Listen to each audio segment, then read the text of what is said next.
he was doing that. And then gradually people came to me and started asking, would you make a chess table?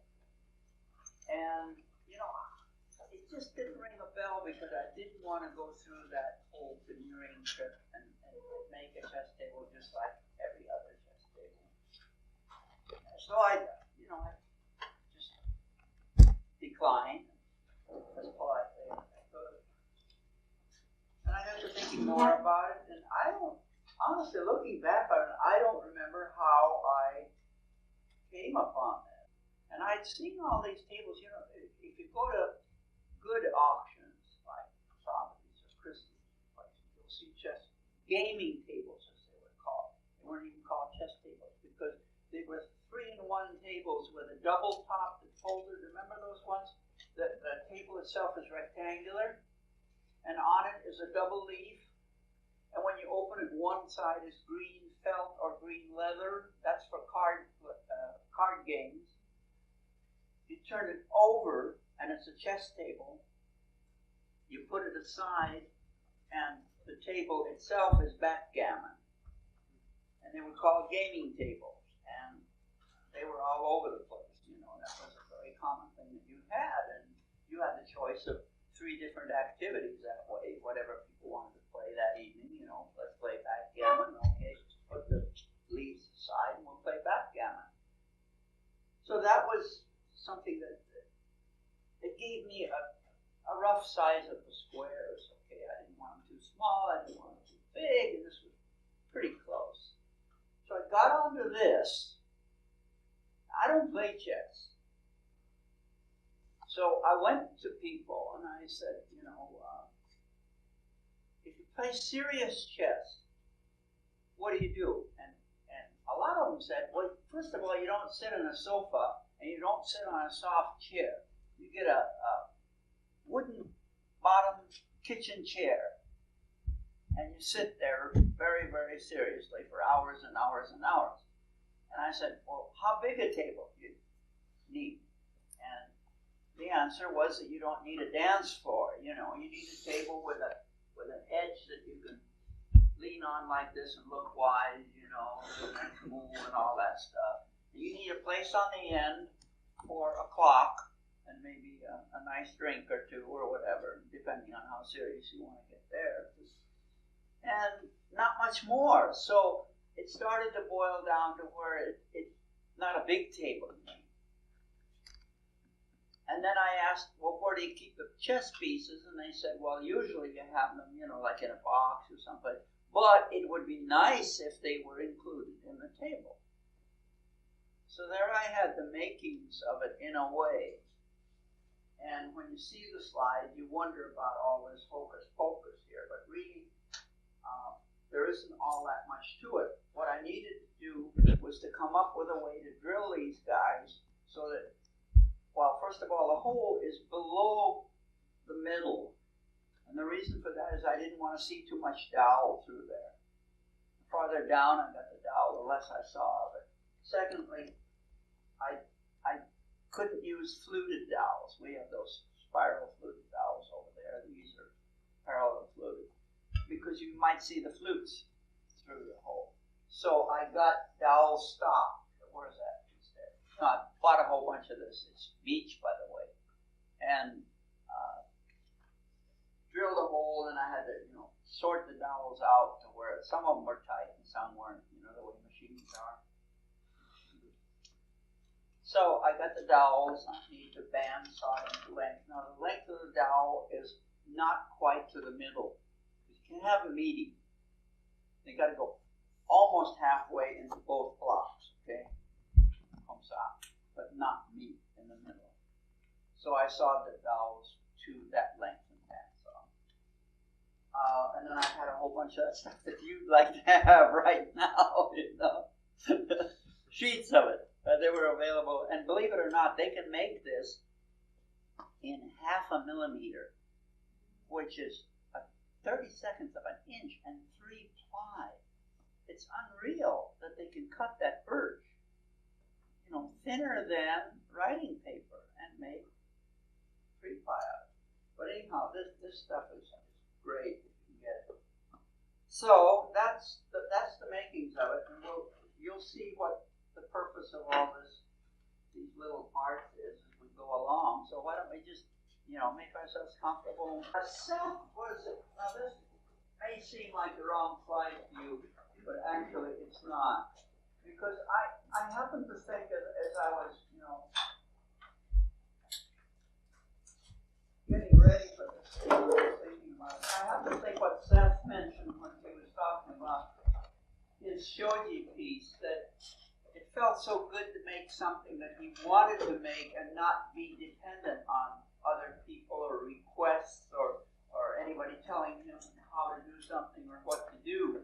And this is along those lines, just as most of what we do here. We're doing it because we want to, not because someone has ordered us to do it or that we have a commission. I always wish we had a commission, but it's hard for a school to get to the point.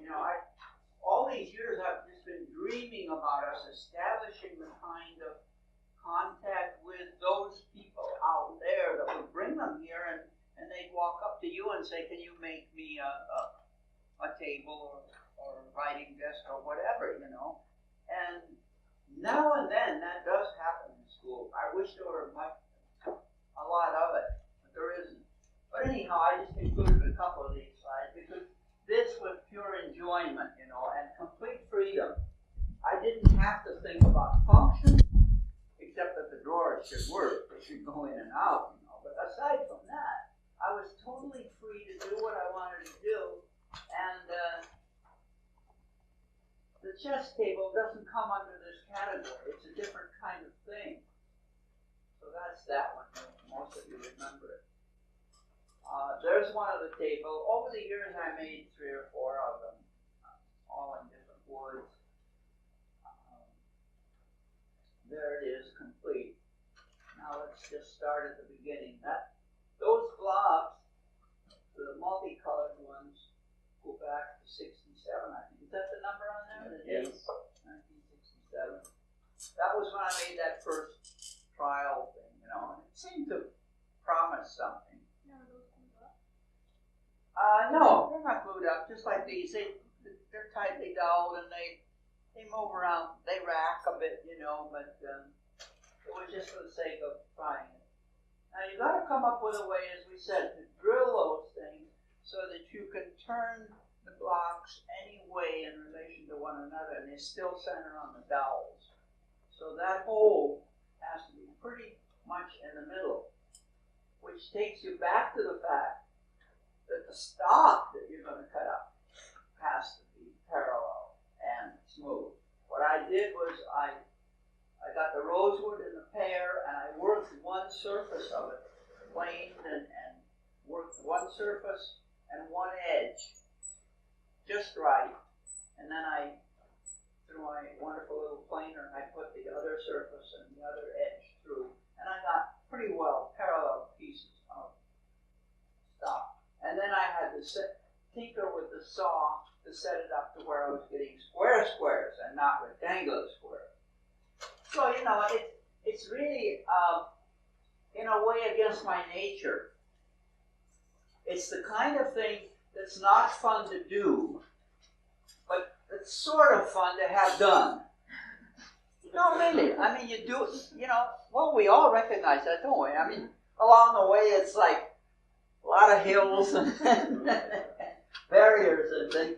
After it's done, it's like, hey, that's kind of neat, I'm glad I did it. My knuckles hurt, and I'm a little bit dented, but I'm glad I did it. So I had to set up a way to saw those squares, and that's a little doodad that I'm sure some of you have done on the table side. If you set this up, if you do this, then you're not going to get any of these blocks kicking back. This thing goes past the blade and leaves the block over here. I had a cardboard box here where now and then I just nudge a whole bunch of them down into it. But that way you can just keep cutting, and all you have to do is keep the pressure against the fence. And the saw does the rest, okay? So, once you get it set up right, you do get fairly square squares. It was a rich guy that owns it. Saw insert that. What is that? Saw insert there, Jim. Oh, that's Brazilian rosewood. Saw insert? Yeah. The insert on the side, Insert, we're what is noticing it? the quality of the wood.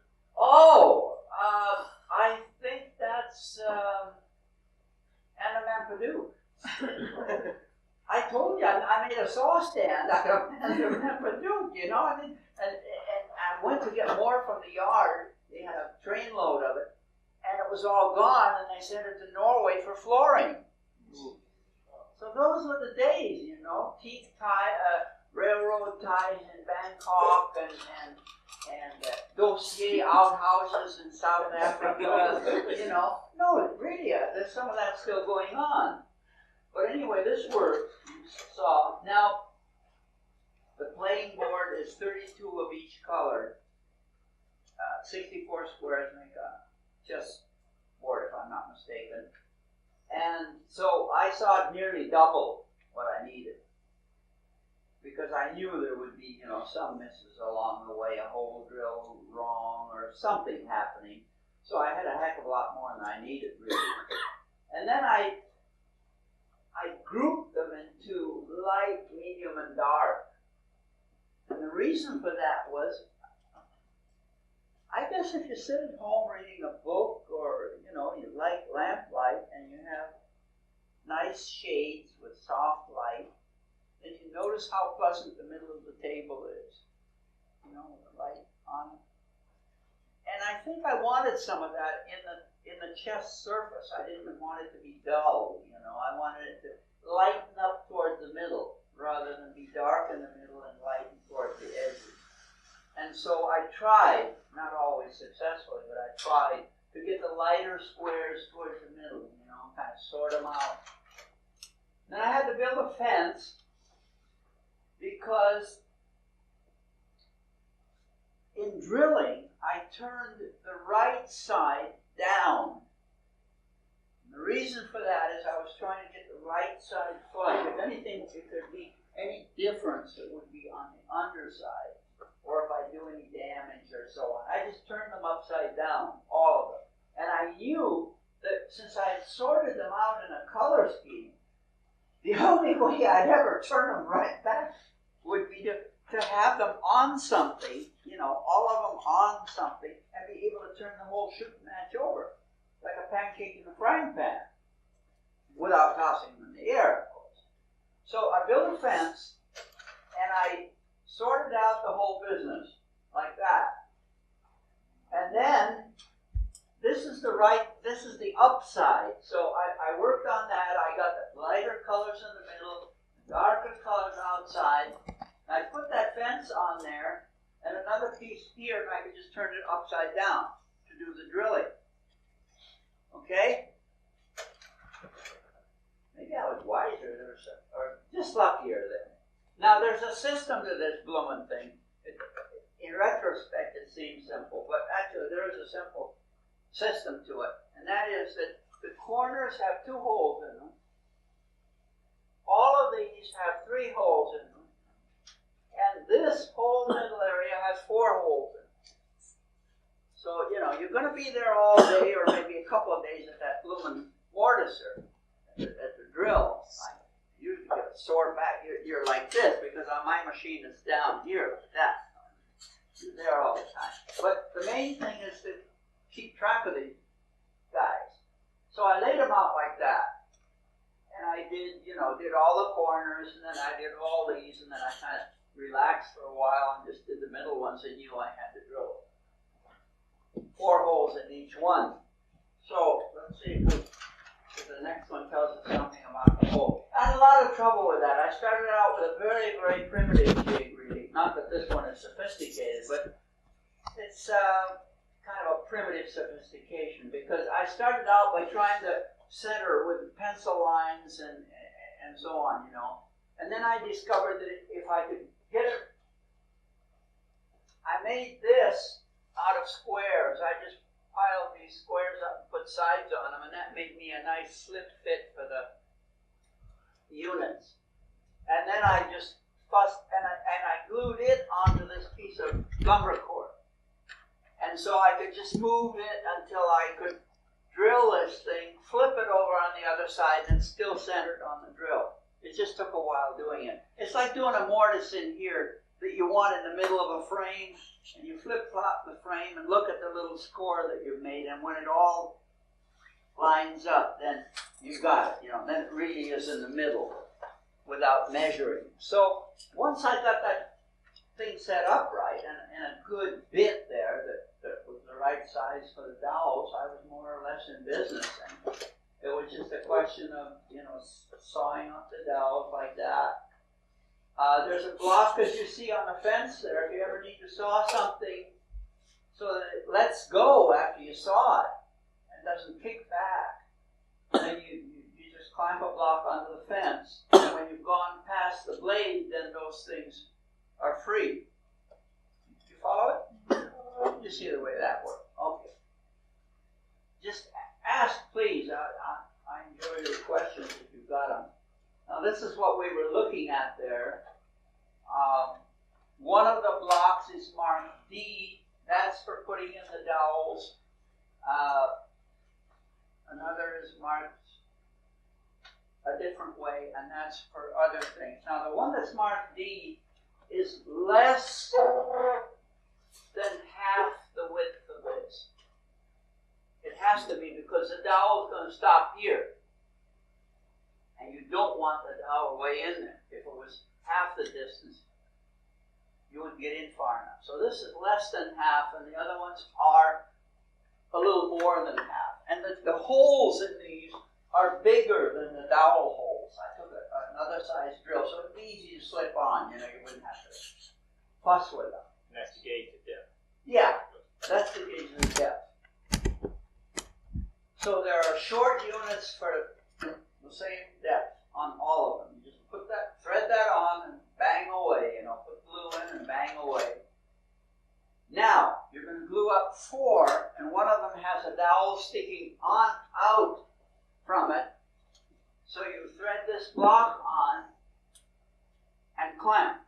And the bar clamp's all set up. You just put it in there and clamp.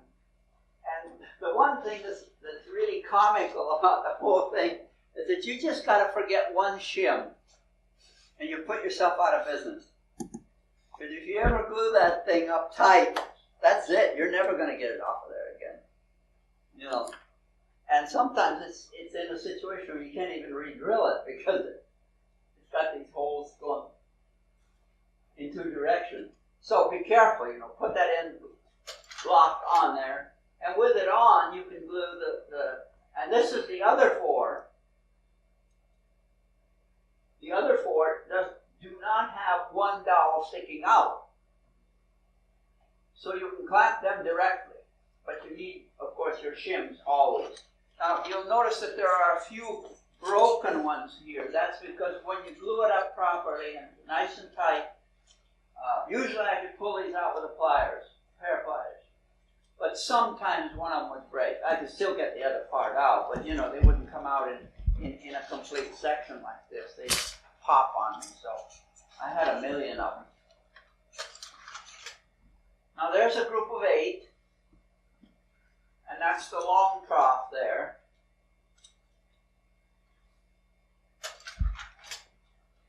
Now, when you've glued up all your 8 rows of 8s, then you're ready to go in the other direction. And that's more simple because you're just putting the dowels into one, flipping it over onto the corresponding one there. I don't remember if I countersunk a little tiny bit or not. I think I just held a countersink in my fingers and just knocked the burr off so that there would be nothing, no fade. And by the way, the blocks are sawn with one of those 84 tooth blades that we've got. And I think I did touch the edge with a file, just, when I saw a burr, when I saw a little something in the sand, I tried to erase it. But you've got to be sure not to change the size of the block in doing that. So the less you do, the better. Really, you should just take them off the saw curve. Because looking down into that 1.5 millimeter, you don't see the score at all.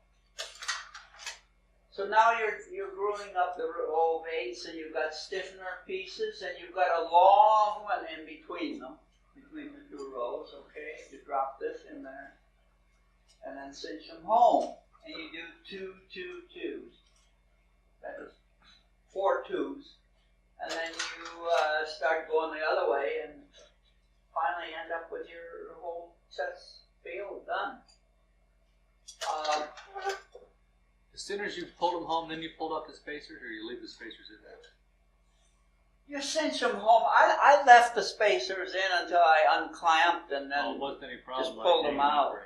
Well, as I say, it wasn't a major problem. They'd break once in a while, but I could always get them all out.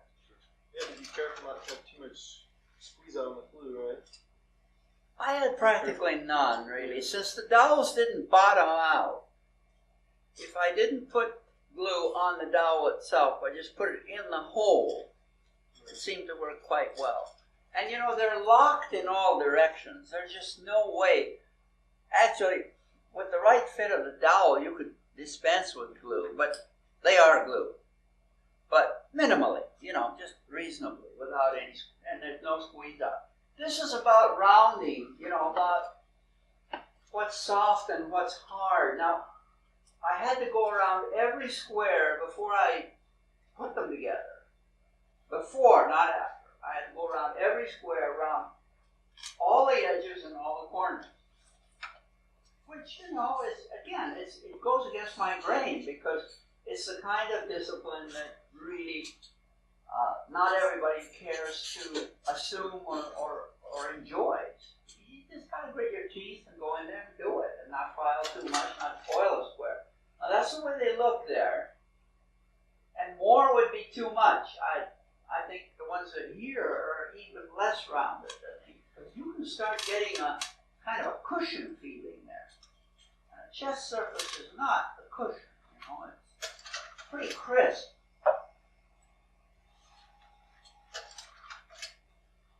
That's Brazilian rosewood when you can still get it. I think I mentioned to most of you, I had a lovely, just absolutely gorgeous little log of it, flitch cut.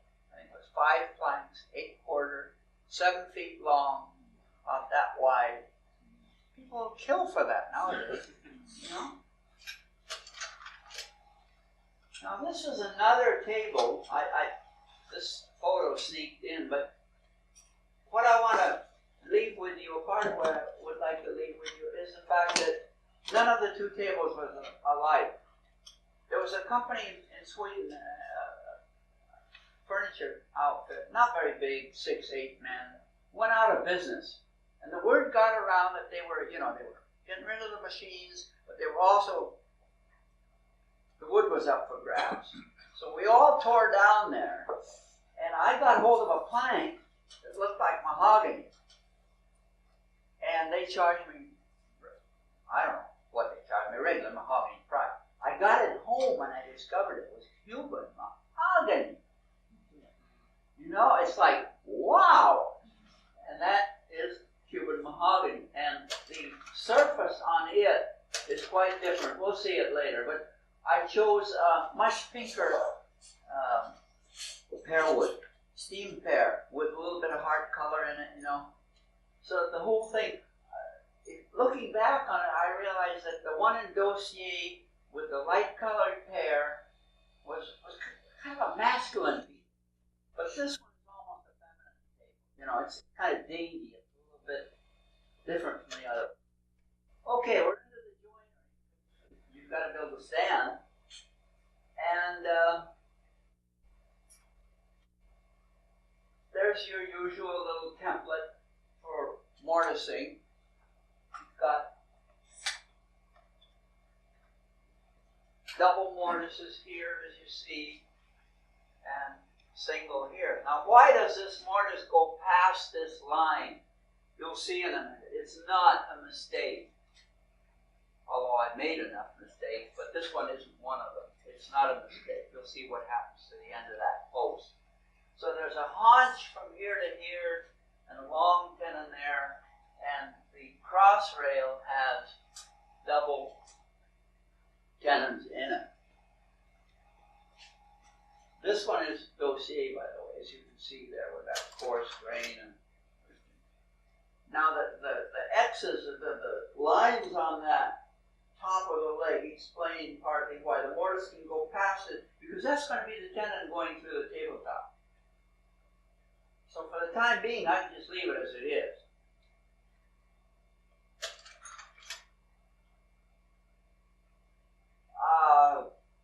I didn't have a drill press. I don't work at the drill press. We've got one here. I don't think I've ever used it except to drill through brass, which isn't, it's neither here nor there. But what I mean is that I had to go the hard way and just outline the mortise with a chisel, and then drill 4 holes, and then chisel out the rest of it. Okay. I had a template that would tell me the distance up from the bottom of the leg and about the size of the mortise.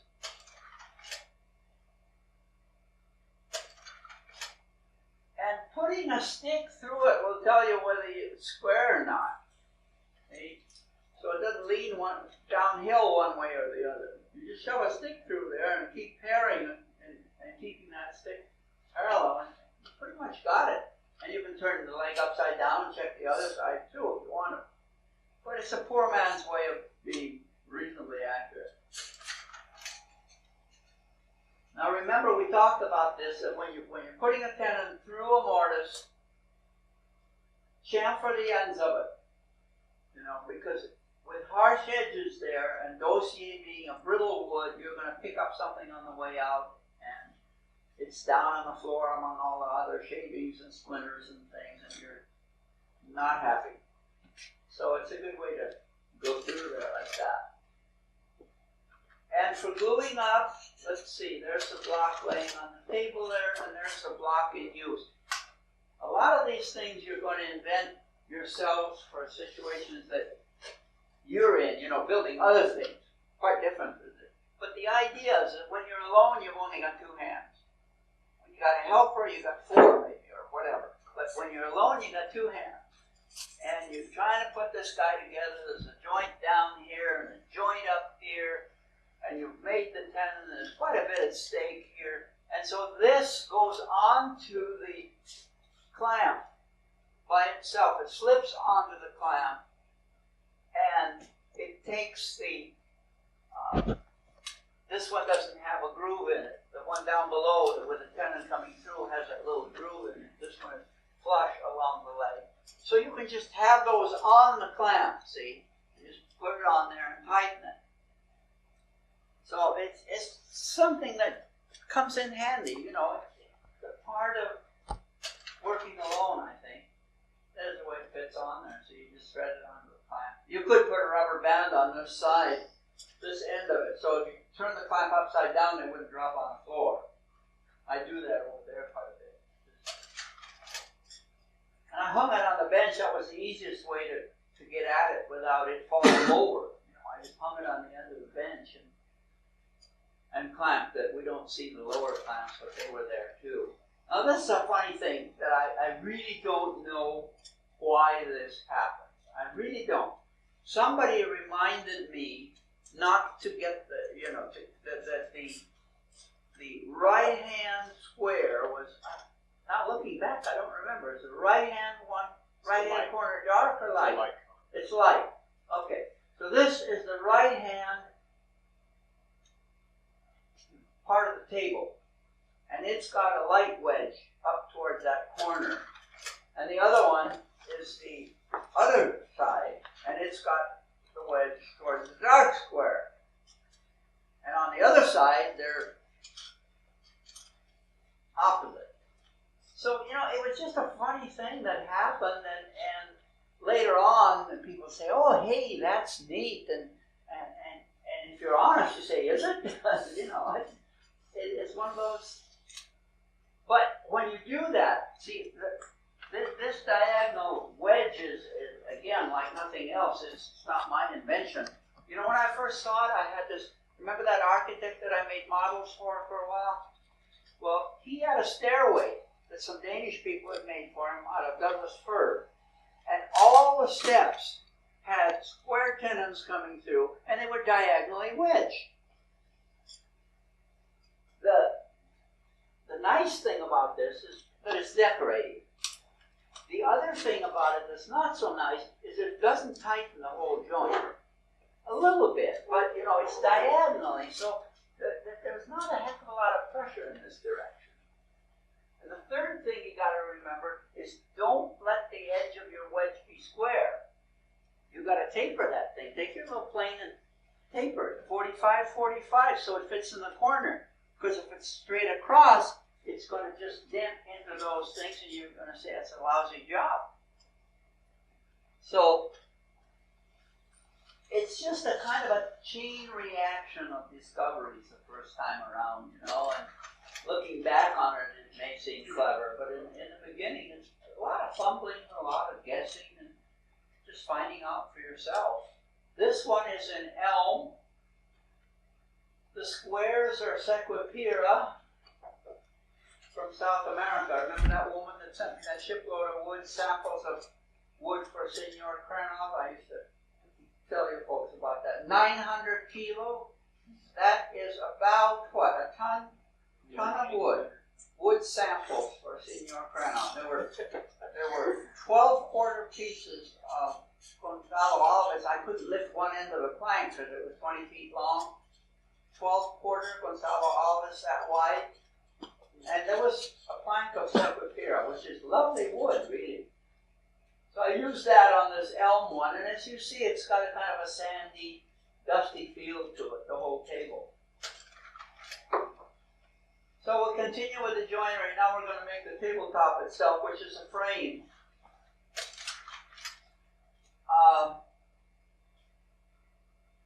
Tenon and haunch, as you see. That thing is, if I remember, it was 11 centimeters, something like that, which means that it was, at least 4 inches wide. Okay? So the haunch needs to be adequate, because that part of it's going to move. I mean, 4 inches of wood, they used to tell us that 2.5 inches is where you want to stop on frames and things, because if you go beyond that, then all kinds of things have to happen, and people that build doors are better at that than you and I, or at least I. Now this is the way it goes together, that frame. There's a little space beyond the haunch, so that if this expands a little, it'll be okay. These are very short tenons. They don't need to be long because everything is locked together. And what I was trying to do with all this was to create a square inside. I built the playing surface first, and on the basis of the playing surface, I was trying to create a square opening so and so much larger than the playing surface. I needed a space of, I think I ended up with about 8 millimeters around the playing surface. I wanted it to float in there. So I needed to make a square, and the easiest way to do that was to just remember that these are not yet glued. In fact, they weren't glued in at all. So you can plane a little bit on these and you know, just fuss with this a little bit until you get it pretty square. I mean, you know, it's close. It's what David has on that sign in the machine room, flexible accuracy. Now, the thing about this joinery here, one thing about it is, it's not quite tight here yet, but you've got those cross pieces, and you've got this, and the only way that you can change things is by planing on that inside edge. If you plane a little on the inside edge, it goes in until it's tight here. Okay? So, you know, it's kind of sneaky, but you've got control of it, because if you are lucky enough to see the logic of it, then you realize that it's still negotiable. You know, you can still work on it a little bit and work those things in. Okay, now those narrow pieces are not glued in because I had my hands full just gluing up the frame, and I wanted to be able to move them tight with those spacers, and then I just pin them through from the underside. After the frame screws up. Yeah. I just pin them through. And I turned the table upside down, marked the tenons that were on it, and chopped through. Again, drilled and chopped through there. Let's see where we are here now. Oh, this is before I chopped through. Now here's something that we talk about, remember I mentioned a few days ago about gluing on little blocks on the end if you're going through the shaper or something and so on. Well, I didn't want it to crack out here or here. And I knew pretty well by then what shape I wanted that table edge to be. Now the legs are curved a little bit this way on the outside, on the side where you sit. Because you're making a table for somebody that's going to play chess. They're going to pull up a chair and they're going to go in there like this, and they don't want to bump into something harsh. Okay? Then they're going to lean against that table edge a lot. And you don't want it gooey, you don't have to round it, with a half-round bit. But you want it friendly. So it ended up being a kind of an arc this way. Both ways. And to prevent the chip out, I just did this and then I planed it. I didn't run it through any machine, I just planed it. So, and the ends of the table are just cut off, like the legs. The legs are not rounded on the ends, they're just abrupt, like that. So, I think that even then, I had the beginnings of what were, in a way that you folks appreciate, and that's that you're working by feeling as much as you are by knowledge or anything else. You want to convey a feel, because we were talking with Rick yesterday about edges and things, and he says, I've got technical skills, I can engineer pieces, I can build pieces, but what I came here for is to just learn about this feel thing, that with a certain wood, with pear wood, you convey a certain feel. And the roundings, the details on John's cabinet are not the details of a cabinet in oak or ash. I mean, the construction is the same, but if you run your hand along a pear wood edge, there's something very special about that. And so you work with that pear wood feel. I mean, Lorraine is gradually discovering that too, and will continue as long as, until you finish the piece. So, anyway, it was, and then in those days we used that mucilage tape, the same one that you use for intarsia. You're doing inlay work. You tape the various layers of wood together with mucilage tape. And I just wanted to protect the edge so I wouldn't get any chip out when the thing came through. And on top too, the light colored wedge is towards the light square and the dark wedge is towards the dark square. I mean, I started doing that, I might as well be consistent. And there you see the flame surface in relation to the table. Now, you see the difference between these two? Look at that. That's dossier, unsteamed pear, and Brazilian rosewood. This is Cuban mahogany, steamed pear with me being lucky enough to find some of that hard color in it, and Brazilian rosewood. But, in the same light, they're different tables. That was part of the fun, really. There's the one out of Cuban mahogany. Now, I wanted a little drawer for the chessmen, but I didn't want it to interfere with the open space around the chess table. Okay? So, well, that's the upside down one, but there's one here of the drawer itself.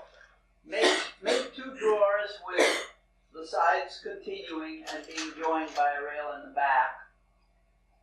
And when I had done them, then I just had them flush with, in position at the outside with the legs. And then I just made a block in the middle for the right distance. So when you shove them in, they're where they want to be. They don't beat each other. They butt up against this middle block. And that was fairly easy. With the long rails, Pardon? with the long rails, they'll run well. Yeah, they ran fairly well. They're a little wider than they are deep, but not a heck of a lot. You know, I tried to get them as close to the middle of the table as I could. Go back to that last slide. Sure. Are those dowels holding the actual chessboard? They're screws. And the asymmetry comes from the fact that I didn't want one going down where the opening is. That is to say, I didn't want any of them along this. I wanted them under the dowels. Okay? So I constructed a frame, fairly sturdy frame, and drilled it so that all the holes go into the block, but none of these are lined up with the openings. And this one too goes down the middle of the square, so it's as little visible as possible. Actually, when you look at it, it does seem to float. You just see a little bit of these rails here at the end, which is kind of reassuring, because otherwise you wonder, you know, it's the Indian rope trick or something. But there's a drawer. The back of the drawer is through mortise. I did that on a mortiser, actually. The tenons are left rounded there. The one in back is a dovetail. Let's see what else we can find out about it. Oh, wait a minute. Let's back up this little tiny bit. So, one of the things that at one time was important was where should the surface be? Even with the table, above the table, or below the table. I tried them all. I just laid the frame on the floor and shimmed it up, you know, and had them flush with the table, and it was like ho-hum. And I put them down, and it looked like that, you know, and then I lifted them up, and it started to make sense. I don't know whether that, you know, made sense to everybody, but they're just up a little bit. They look more than they really are. It's only probably a quarter of an inch above the table. But it seemed to work well, and this was roughly the size and the height I got. You know, it's general table size, but I said to myself, well, they're going to sit on hard bottom chairs and lean here on these sides like that and play, and there's room for the clock and whatever else they need. And the thing was that, you know, having asked people about chess, I didn't learn a heck of a lot about chess, but I learned a little bit about people, because there was an art critic in Stockholm, a very prominent art critic who wrote for Dagens Nyheter, a critic of fine arts, and he says the only two colors for playing with chess are green and black, nothing else. You know, he was just absolutely adamant about that. And then somebody else would come along and say, no. I want a nice, friendly, eye-friendly table with, you know, a little brown, a little light, a little dark. I'm not that worried about colors as long as it's not harsh.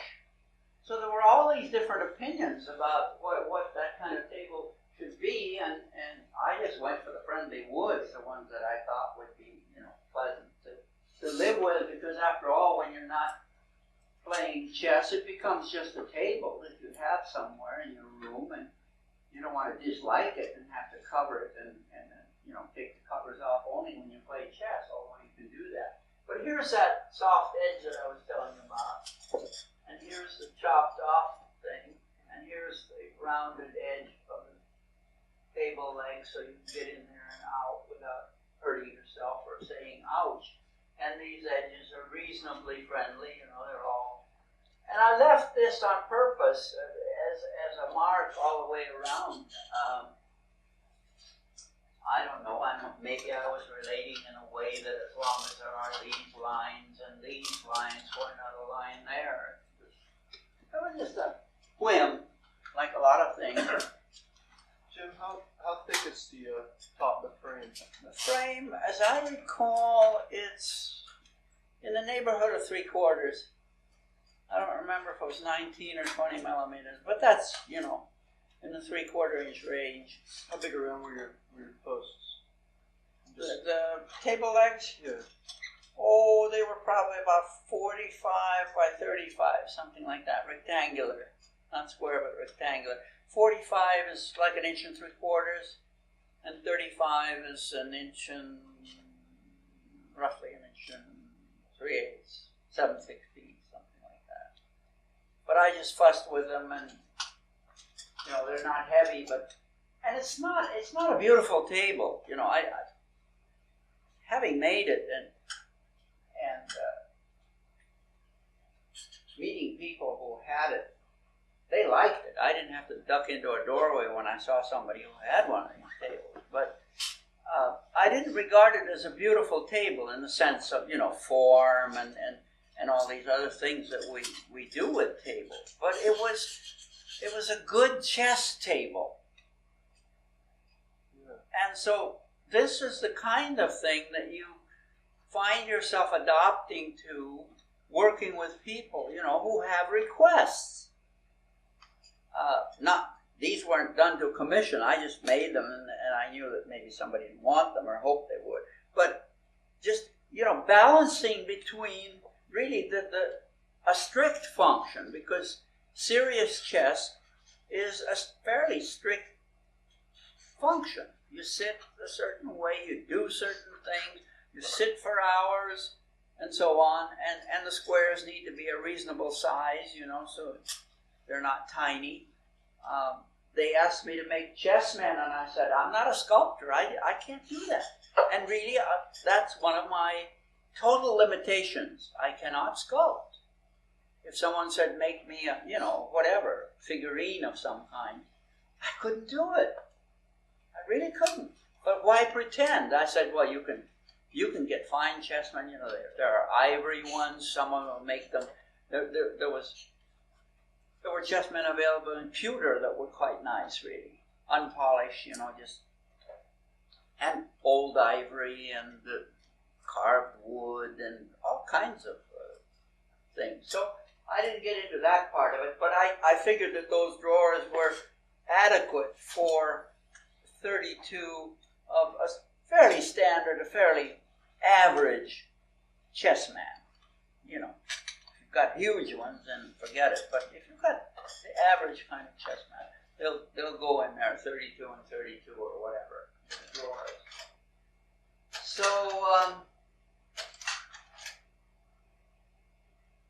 the drawer on each side, Jim, is that right? yeah. Okay. Mm-hmm. One on each side. That's why I said 32. And, you know, with two drawers, you'd be all right. You could put the light ones in one drawer and the dark ones in another. I mean, depending on how pedantic you are, and so on. Later on, somebody said, "Well, I don't remember. I haven't got room for a table. Can you make me a little chessboard that I can put on my coffee table or something?"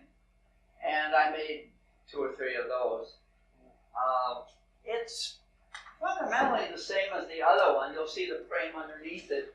But on this one, there's a bevel down here because you're going to be putting your arms, you know, you want a nice feel there. You don't want a harsh edge against you. And this is undercut. I cut under it with a chisel, so you really won't ever slip lifting it up. You got a good grip. It's sort of like that box for ceramics that I made, remember? Where it was kind of undercut. And once you got your hands in the right place, you weren't going to drop that box. And somebody told me that when they weren't playing chess, they hung it on the wall. Graphic art, you know. And out of the way, it was kind of neat. I enjoyed hearing that. It was somebody came along and said, you know what I do with my chess board when I'm not using it? I hang it up on the wall. It was nice, really. I can imagine that on a wall. It'd be not bad. So this one has a simpler frame, just one cross section there. But fundamentally, it's the same as the other one. You know, the parts go into the frame. You've got to glue those long rails in at the same time as you put the joinery together. This way. And these are left proud on purpose. And these I just touched with the plane a little bit on the bottom. So it really rests on the 4 corners. Okay? If the tabletop is not quite flat, you're not going to get a rattling and chattering every time you move a chess man. It's probably going to be pretty flat on the table, and you can see the undercut there. Did you dowel or tenon the rails underneath there? Here? Oh, these? Yeah. They're tenoned in. Yeah, I just made tenons on the end of them and cut mortises and let them in quite firmly. So you can't take those out, but you can remove the chest surface if you had to. You get these plugs out and unscrew it because they're screwed underneath there. I did more than one. This one is very mild. This is sort of like that table where it's, I think that's set here, if I'm not mistaken, and unsteamed air.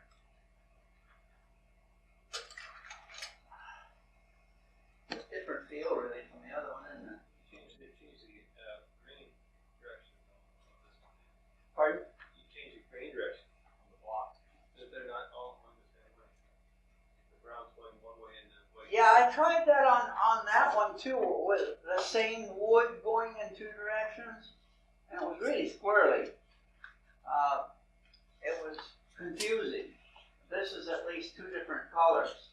You can vary the grain direction, but I don't recommend it. I found the other ones much more relaxing, where all the grain went in the same direction, but there was a color change without the grain direction change. Is the outside doweled on the outside perimeters? Are the pieces doweled to the frame? No, those rails that we talked about, someone I just can asked see me, it they're now. tenoned into the frame. Right, I see it. They're tenoned into the frame, and the frame is put together. The chessboard grid is put in when the frame is glued up. So they're screwed in there? Later on, you put the chessboard in, position it properly, and drill through the frame into the squares. Okay, gotcha. Right?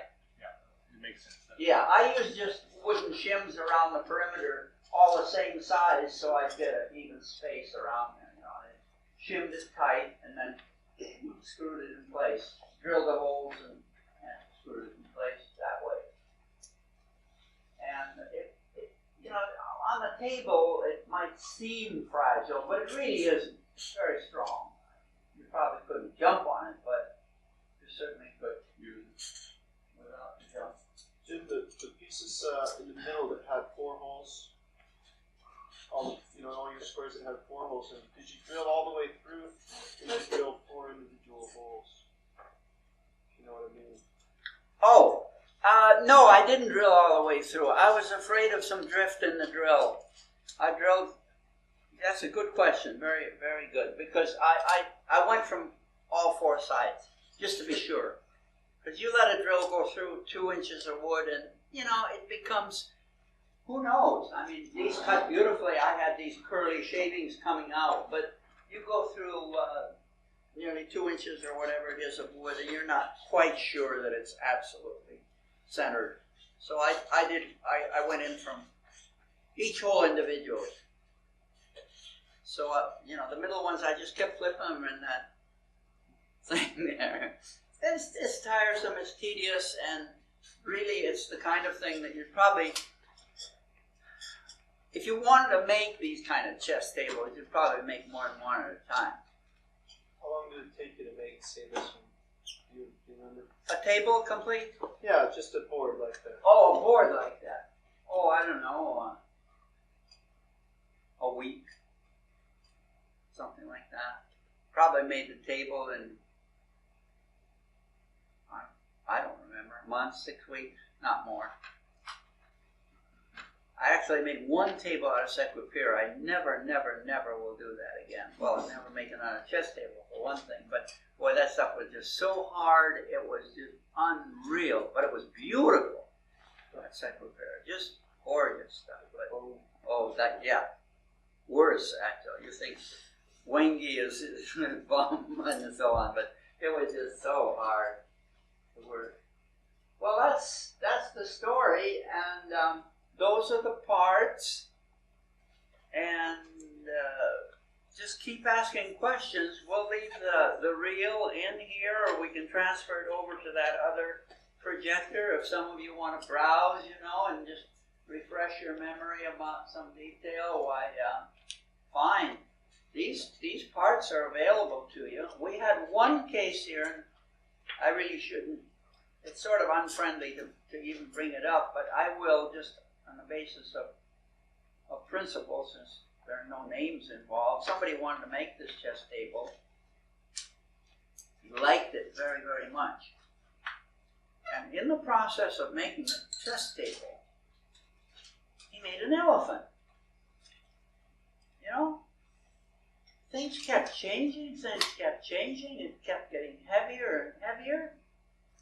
Finished the table, and you know, we're still on speaking terms, but you know, it was like, why did you have to change it that much if you liked it?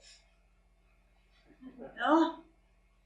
And I was left with that question, and I think that if you're going to do something that someone else has done because you really like it, then maybe the best thing to do is not to tinker with it too much. And start from scratch instead, and just say, well, okay, I've got this thing in the back of my head, but what I'm going to do is going to be different enough and good enough to where it'll stand on its own, and it's not just a bad imitation. I mean, you take a shaker piece and you make a clumsy object out of it. Most of their things were fairly graceful and well proportioned and so on, and you get heavy-handed about it, and hey, why? So, you know, I never mind anyone wanting to make something that I or anyone else has done before, provided they agree. But it's just that there should be a really good reason, you know. Not only the experience, but also the result should matter to you. And then it's just go ahead and do it, you know. It's a fun thing, and someone will come up with another idea that's maybe even, you know, better and different and so on. But this is the way it turned out, and I just thought I'd share it with you because it's that combination of function and discipline which we don't always have here. You know, we're not on that basis yet in our own shop, having to take into account requests of clients and specific things, you know, for specific purposes. But this is the closest I could come to, you know, a table that people liked and that was okay for chess. I should have learned the game. Maybe I'd have made a better table. I don't know. There's a series on PBS, Rumpold at Bailey, if some of you said that. And one of his sentences is that a lawyer shouldn't know too much about the law. And what he means by that a lawyer should know a lot about human beings and right and wrong, and that they were more important than the word of the law. It's kind of nice. Just old guy, you know, sort of. There's a word in Swedish, ful, snygg, which means ugly beautiful or ugly pretty, you know. And he's like that. And that's nice. I don't think anyone should you know, let knowledge overcome some other things that may be even more important than knowledge. Okay, well, you've been very patient. Have we got any unfinished business? Any questions about all this now that you want to bring up? You covered it fairly well, I think, anyway. And you've got the gadgets there. All the valves are glued into the box. Yes. Doesn't the wood expand cross-grain? I mean, even though you don't have any one piece that's 2 or 3 inches, the net effect is 18 inches or so of wood across the grain. Yeah, I think that the net effect will be that if you take a micrometer or an accurate instrument, that at certain times of the year that tabletop, that chessboard will be 30 seconds bigger in one direction than it is in the other. But it'll last hopefully a couple hundred years. It's not like something's going to pop. But it's a live board. That's a good question. Yeah, it is. But the amount of movement is so small. You know, it's like the frame joints that we do. You can say, well, here you've got 1.5 inches by 1.5 inches of wood, which is roughly the size of those squares, in the corners of a frame of a door or a back piece or something. and you've got wood going in two directions, what's going to happen to that? Well, we know from experience, both ours and other people's, that nothing detrimental is going to happen if it's properly done. But you'll be able to just feel a tiny, tiny little something now and then. But that's all. So, you can worry about it to the point where wood is not a good material to work with, because it won't stay put.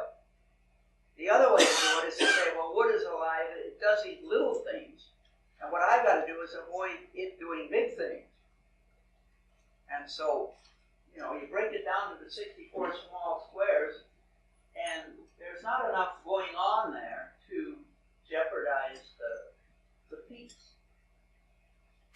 I think that if you had a solid plank that wide, it would move a great deal more, because each square moves in two directions, maybe 1/100 of an inch this way and that way, in both ways, like that. And it's not enough, because the glue that we use, the yellow glue doesn't dry brittle.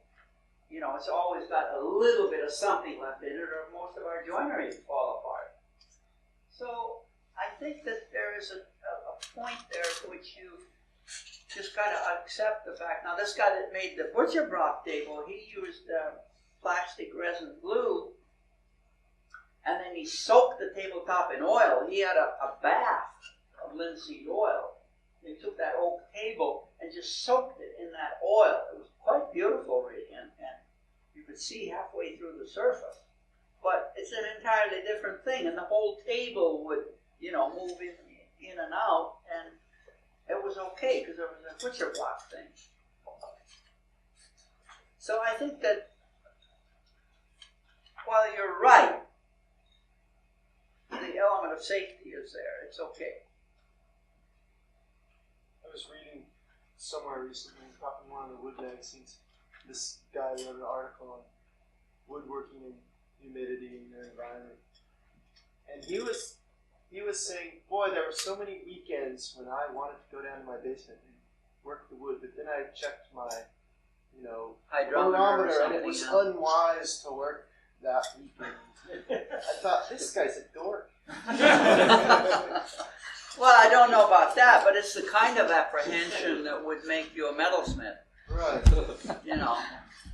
It really is. Stay away from wood is probably the bottom line, And that's the thing that happens if you get overly impressed with statistics. And, if Hoadley is the Bible and you misinterpret it, then you're in for a lot of trouble. Because we're talking percentages of humidity and kinds of wood and all the other thing, and it becomes a science rather than a feeling, It's like the fishermen out here. What they need to know is the weather and the bottom of the ocean, but they don't need to know all that exact. But their instinct tells them about currents and about other things. But if they get into, oceanography, it's not necessarily going to make better fishermen out of them. They got to have some local feel for what's going on out here in the water, where the kelp beds are, where the deep is, and where the ledge is, and how the tides run, and those things, and it's true that there are tables on that, but they're not that exact. But a good fisherman's got a feel for the waters where he or she is fishing, whether it's, Michael throwing flies or someone else casting nets or putting down crab pots. They got to know what the bottom's like down there. Crabs want to be there or not. There are places, I suppose, that aren't there, Michael? You could put down a dozen crab pots and not catch anything but a cold. Right. Or puke. Yeah. So anyway, feeling is something that we all need. Well, all right, and we've done our little Wednesday chat, haven't we? Oh, yeah, Thursday. Okay, fine. Well, thanks a lot for your time. Okay.